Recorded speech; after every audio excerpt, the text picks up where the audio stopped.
If you only were going to ask the builder 4 key questions before you sign a contract and give them money, these are the 4 questions I would highly recommend that you ask, and make sure that you're crystal clear on that before you make that commitment. If this is our first time hanging out, my name is Josh Rogers. I'm a real estate agent here in North St. Johns County.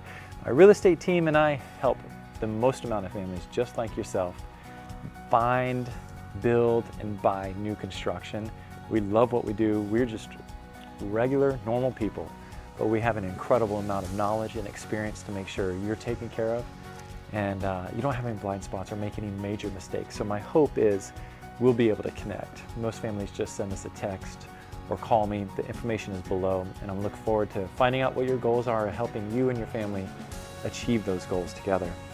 So let's sit down. It's about to get real.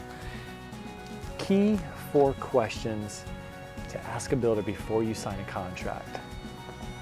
First, in this market, ask about long-term interest rate locks, okay? Because it may take 12 to 18 months to build a home from start to finish. And depending on what rates are right now, there's no guarantee that those rates will be the same 18 months from now. So if the builder has options for you to lock in the rate now, that way your payments don't change, wonderful. We just heard of a story where a family signed a contract 18 months ago and rates changed so much since then, their monthly payment jumped a lot, and there was some sticker shock with that. The second question I would ask every builder before you sign the contract is, in the contract, does it allow the builder to raise the price of the home after you've signed the contract? That happened about 2 years ago, and that was really a painful experience for some families that weren't aware of that. And that was a slightly different market, but you'll want to make sure that you're crystal clear on if the builder has the right to raise the price of the home after you've signed the contract.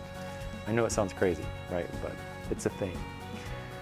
The third question I would ask the builder before you sign the paperwork is, if you back up to nature preserve or conservation or green space, whatever they want to label it, make sure you get clear on who owns that land. And you'd want that in an email. You would want to verify that information some way, because I've seen this happen. You know, when you buy a lot and it backs up to trees right now, it's just dirt. It's beautiful and you're like, oh, it's gonna be so quiet and private.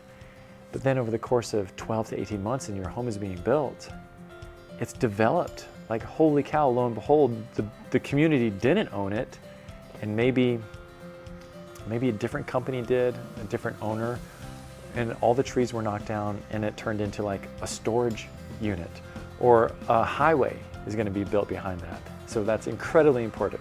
And the fourth question that I would ask builders before you sign the contract is, under what circumstances can you no longer be entitled to receiving your deposit back? Because some of these builders are requiring 10, 20% down payment as a deposit that they're going to hold over the course of 18 months. And if something goes sideways, that's a lot of money. It's going to be $100,000, $150,000 that you just kiss goodbye. And so find out under what circumstances you would be entitled to get that deposit back. And what you will find is there's not very many of those circumstances. So before you make a decision, you need to be completely convinced and committed to buying that house, or else you'll lose that money. So those are the 4 questions. If you have other questions that you think are critically important in addition to these 4, comment below, let me know. And then, like I said, my hope is that we're able to do this with you, to kind of be your navigator, make sure you don't make any majorly wrong decisions and mistakes along the process. Most families, just like yourself, reach out to us. We love answering questions and helping them through the process. So just send us a text, give us a phone call. I'll see you in the next video.